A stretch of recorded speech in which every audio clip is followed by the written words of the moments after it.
In ancient Greek warfare, Psiloi were extremely light infantry who acted as skirmishers and missile troops. Psiloi, often used as a broad term to describe types of unarmored or lightly armored infantry, have often been more explicitly referred to by other names, such as gymnetus or euxenoi, grossformachoi and acotistae, sphendonetai, toxotai or lithobiloi. The peltastae are often categorized as an intermediary infantry type, later grouped either with the Psiloi or the heavy infantry, according to their main tactical role. In Greek and Byzantine literature, the Psiloi are light troops equipped with missiles, able to fight irregularly in a loose formation. Ancient Greece. In ancient Greece, the Psiloi usually belonged to the poorest citizen classes. Sometimes even unfree conscripts would be employed, such as the Peloponnesian helots. They were armed with a variety of missile weapons, such as the bow, javelin, sling or even stones.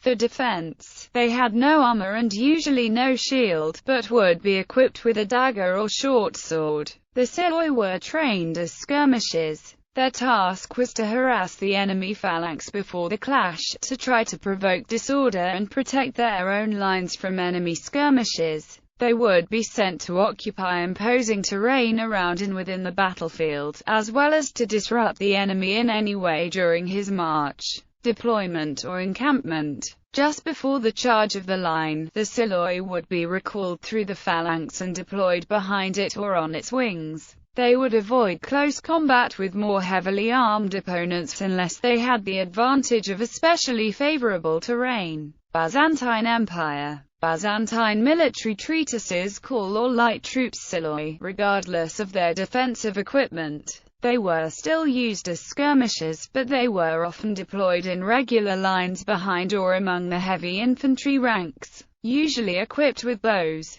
Examples of use in battle. The most successful use of Psiloi against hoplites was in the Battle of Sphacteria, where a huge number of Athenian Psiloi eliminated a force of Spartan hoplites.